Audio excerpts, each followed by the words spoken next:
Welcome दोस्तों, आप सभी को हमारे चैनल सच बोलो में स्वागत है। क्या मुझसे गलती हो गई? क्या मैंने कुरान सूरह निसा आयत नंबर 157 को नहीं समझा? मैं अपनी गलती को सुधारना चाहता हूं। जी हां मेरे मुसलमान भाइयों, यदि आप मुझे ये कहना चाहते हैं कि सूरह निसा आयत नंबर 157 में लिखे अनुसार यीशु मसीह को क्रूस पर चढ़ाया नहीं गया और वो मरे नहीं, वमा कतलहू वमा सलबूहू, यानी कि उनको क्रूस पर नहीं मारा और उनको कत्ल नहीं किया गया, तो आप मेरे 3 प्रश्नों का उत्तर दे दीजिए। आपकी बातों को मानने के लिए मैं तैयार हो जाऊंगा और मान लूंगा कि बाइबल के अनुसार यीशु मसीह क्रूस पर नहीं मरे। आज हम एक बहुत ही अहम और दिलचस्प टॉपिक पर बात करने जा रहे हैं।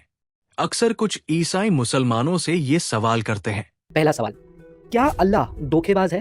क्या आप मुझे मजबूर करेंगे इस निष्कर्ष में पहुंचने के लिए कि अल्लाह धोखा देते हैं? आप सोच रहे होंगे ये प्रश्न कैसे आ गया और कहां से आ गया। सीधी सी बात, उस आयत में लिखा है कि लोगों को ऐसा दिखाया गया कि यीशु को क्रूस पर चढ़ाया गया है। अगर लोगों को ऐसा दिखाया गया तो वो दिखाने वाला कौन है? अल्लाह। मेरे नजर में बाइबल कहीं पर भी परमेश्वर को एक धोखेबाज के रूप में चित्रित नहीं करती है। अगर कुरान कहता है कि हजरत ईसा को सूली नहीं दी गई बल्कि लोगों को ऐसा लगा, तो क्या अल्लाह ने लोगों को धोखा दिया? कुरान बिल्कुल साफ कहता है, न उन्होंने उसे मारा और न सूली दी, बल्कि उन्हें ऐसा लगा। यहां धोखे की बात नहीं बल्कि साजिश को नाकाम बनाने की बात है। जैसे हजरत इब्राहिम को आग से बचाया गया, हजरत मूसा को फिरौन से बचाया गया, वैसे ही अल्लाह ने अपने रसूल ईसा अलैहिस्सलाम को भी सूली से बचा लिया।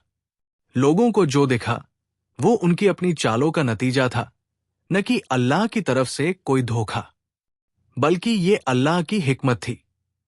अब हमारा ईसाई लोगों से सवाल है कि अगर ईसा खुदा थे और उन्हें सूली दे दी गई, तो क्या इंसानों ने खुदा को मार दिया?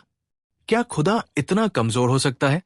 अगर कोई ये जवाब दे कि नहीं, इंसान खुदा को नहीं मार सकते बल्कि यहां खुदा अपनी मर्जी से मरा, तो मैं इस जवाब के जवाब में कहूंगा, आपने तो उसे खुदकुशी करने वाला ही साबित कर दिया। ये बात खुद मसीहियत के अंदर ही एक बड़ा सवाल खड़ा करती है और इसी वजह बहुत सारे अपना धर्म छोड़कर ज्यादातर मुसलमान बन रहे हैं, क्योंकि यहां सच्चे खुदा की पहचान कराई जाती है, जो सबसे ज्यादा ताकतवर है, हमेशा से जिंदा है और हमेशा जिंदा रहेगा, जो जिस्म से पाक है, मौत से भी पाक है। अल्लाह न धोखा देता है, वो सिर्फ साजिश करने वालों की चालों को पलटता है। सच्चाई को जानो, सोचो और दूसरों तक पहुंचाओ। सच बोलो, क्योंकि सच्चाई से बढ़कर कुछ नहीं। तो मेरा दूसरा प्रश्न आता है, ईसाई धर्म के लिए जिम्मेदार कौन? आज पूरी दुनिया में 31% से भी ज्यादा जनसंख्या क्रिश्चियंस हैं। मानो 250 करोड़ के आसपास या फिर उससे भी ज्यादा लोग जो है क्रिश्चियंस आज पूरी दुनिया में फैले हुए हैं। अब इतने बड़े रिलीजन को लाने का जिम्मेदार कौन है? यदि उस दिन अल्लाह ने लोगों को ये नहीं दिखाया होता कि ईसा क्रूस पर मरे और मारे गए, बल्कि एक ऐसा दिखावा था वो, तो आज क्रिश्चियनिटी इतनी बढ़ गई है पूरी दुनिया में। जैसे मैंने कहा कि 30% से भी ज्यादा आबादी क्रिश्चियंस हैं, तो इसकी जिम्मेदार कौन है? ईसाई धर्म आने का जिम्मेदार क्या अल्लाह है? और उसमें एक और बात भी है, ये सच्चाई कि ईसा क्रूस पर नहीं मरे, ये तो मोहम्मद साहब के दिनों में यानी कि यीशु मसीह को क्रूस पर चढ़ाए जाने के लगभग 700 सालों के बाद पता चला है। ईसाई शख्स ने दूसरा सवाल किया, अगर सूली का वाकया झूठा था, तो फिर ईसाई धर्म इतना बड़ा कैसे हो गया? इसका जवाब है कि असल दीन दबा दिया गया था। हजरत ईसा अलैहिस्सलाम का असल दीन तौहीद और नेक अमल का था। उनके असली साथी हवारी हक को जानते थे और उसी पर चलते थे, लेकिन सदियों बाद सियासत और तहरीफ ने उस दीन की सूरत बिगाड़ दी। काउंसिल ऑफ नाइकिया 325 सी में सूली और ट्रिनिटी को ऑफिशियल अकीदस बना दिया गया और जो इसके खिलाफ थे उन्हें मिटा दिया गया। अब रहा यह सवाल कि यह धर्म इतना बड़ा कैसे हुआ, तो याद रखिए, हक और हुकूमत हमेशा एक साथ नहीं चलते। जब रोमन हुकूमत ने ईसाईयत को सरकारी मजहब बनाया, तो तलवार, ताज और तालीम तीनों ने मिलकर उसी मजहब को फैलाया। लिहाजा पैगाम नहीं, सिस्टम और ताकत फैली थी। रहा यह सवाल कि क्या उस वक्त कोई हक से वाकिफ नहीं था? हर दौर में हक को जानने वाले मौजूद होते हैं, मगर जालिम ताकतें उन्हें दबा देती है। सिर्फ वही बात बाकी रहती है जिसे तालीम, तालीमगाह और ताकत मिलती है। इस्लाम और कुरान हक की आवाज है, जिसने हर झूठ को बेनकाब किया। अब तमाम ईसाई लोगों से मेरा एक सवाल है, अगर किसी बात को ज्यादा लोग मान ले, तो क्या वो हकीकत बन जाती है? फिर तो मूर्ति पूजा, अंधश्रद्धा और बुतों की पूजा भी सच्ची होनी चाहिए, क्योंकि दुनिया में करोड़ों लोग वो भी करते हैं। क्या तादाद हक का पैमाना है या हक की दलील? हक की पहचान तादाद से नहीं, बल्कि अल्लाह के नजदीक सही अकीदे और सही पैगाम से होती है। सच्चाई को जानो, सोचो और दूसरों तक पहुंचाओ।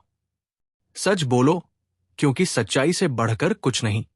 तीसरा प्रश्न, क्रूस पर एक व्यक्ति को चढ़ाया गया, वो ईसा नहीं है ना आपकी आयत के अनुसार? तो तीसरा प्रश्न ये है कि वो व्यक्ति का शव, डेड बॉडी कहाँ है?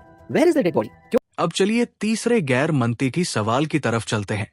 अगर ईसा सूली पर नहीं मरे, तो फिर जो मरा उसकी बॉडी कहाँ गई, और वो कौन था? इसका जवाब कुरान, बाइबल और अक्ल तीनों से देते हैं।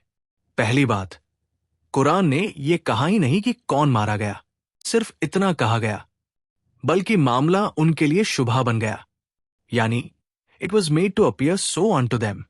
कुरान ने ना तो उस शख्स का नाम लिया, और ना ये कहा कि कौन मरा, और ना ही ये बताया कि उसकी बॉडी का क्या हुआ। क्यों? क्योंकि इस बात की नॉलेज इंसान के लिए जरूरी नहीं थी। असल मकसद सिर्फ इतना था कि ईसा अलैहिस्सलाम को न मारा गया, न सूली दी गई, बल्कि वो उठाए गए। ईसाई जब ये सवाल करते हैं वो शख्स कौन था और उसकी लाश कहाँ है, तो उनसे ये पूछना चाहिए, क्या बाइबल में हर जवाब मौजूद है? Matthew 27:5, he threw the money in the temple and hang himself, यानी उसने खुदकुशी की।